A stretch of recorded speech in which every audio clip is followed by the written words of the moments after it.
గుంటూరు జిల్లా కలెక్టర్ కార్యాలయంలో ప్రజా సమస్యల పరిష్కార వేదిక కార్యక్రమం జరిగింది. ఇందులో వినోదం మాటన జరుగుతున్న దోపిడీ దౌర్జన్యాలపై ప్రభుత్వ అధికారులతో తనిఖీలు నిర్వహించాలని కలెక్టర్ కు సిపిఐ నగర కార్యదర్శి ఆకిటి అరుణ్ కుమార్ ఫిర్యాదు చేశారు. అనంతరం మాట్లాడుతూ గుంటూరులోని సినిమా థియేటర్లలో క్యాంటీన్ ధరలు, టికెట్ రేట్లు పెరిగి సామాన్య ప్రజలకు భారంగా మారాయన్నారు.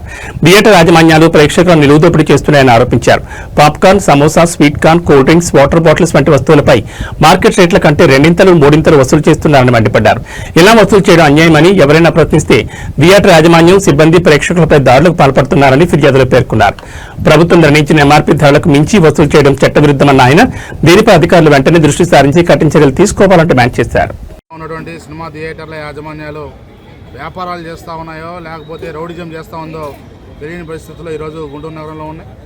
నిన్న గుంటూరు నగరంలో గౌరీశంకర్ అనేటువంటి ఒక థియేటర్లో ఒక ప్రేక్షకుడు కుటుంబ సమేతంగా వెళ్ళి వాటర్ బాటిల్, స్నాక్స్ తీసుకుని వెళ్ళేటువంటి క్రమంలో అతని పైన రౌడీజం చేసి దురుసుగా ప్రవర్తించి బూతులు తీడుతూ ఆ స్నాక్స్, వాటర్ బాటిల్ కూడా లాగేసుకోవడం జరిగింది. అదేవిధంగా మొన్న పండుగ రోజు మైత్రి థియేటర్స్లో సినిమా సమయం 10:30 గంటలకని చెప్పి 11:30 కూడా సినిమా అయిన పక్షంలో ప్రేక్షకులు అడిగిన క్రమంలో వారిపైన దురుసుగా ప్రవర్తిస్తే మీరు ఉంటే ఉండండి, చూస్తే చూడండి, లేకపోతే వెళ్ళిపోండి అని చెప్పేసి వాళ్ళపైన కూడా దౌర్జన్యం చేయడం జరిగింది. మేము భారత కమ్యూనిస్ట్ పార్టీగా ఒకటే చెప్తా ఉన్నాం, మీరు చేసేటువంటి వ్యాపారాలు ప్రజలకి, థియేటర్కి వచ్చేటువంటి ప్రేక్షకులకి మీరు అత్యంత మర్యాదగా, గౌరవప్రదంగా వారిని చూసుకోవాల్సింది పోయి వారికి ఈ విధంగా దురుసుగా ప్రవర్తించడం, రౌడీల మాదిరి ప్రవర్తించడం ఎంతవరకు న్యాయం చెప్పేసి అడుగుతా ఉన్నాం. అదేవిధంగా ప్రధానంగా సినిమా టికెట్లకు సంబంధించి కొత్త సినిమా వచ్చిందంటే దాన్ని అలుసుగా చూసుకొని కోట్లాది రూపాయలు కూలగొడతా ఉన్నారు.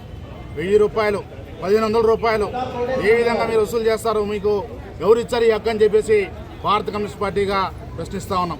అదేవిధంగా కుటుంబాన్ని తీసుకొని పోయి సినిమా చూసేటువంటి క్రమంలో స్నాక్స్ సంబంధించి, తినుబండారాలకు సంబంధించి బయట ఉన్నటువంటి రేట్లకి, థియేటర్లో ఉన్నటువంటి రేట్లకి ఏమాత్రం కూడా పొంతన లేకుండా మీరు చేస్తున్నది వ్యాపారమే, మేము కూడా ఒప్పుకుంటాం. కానీ వ్యాపారంగా ఉండాలి. మీరు దోపిడీ చేస్తున్నట్టుగా, ప్రజలు దోచుకున్నట్టుగా ఉండకూడదని చెప్పేసి సిపిగా మేము అడుగుతా ఉన్నాం.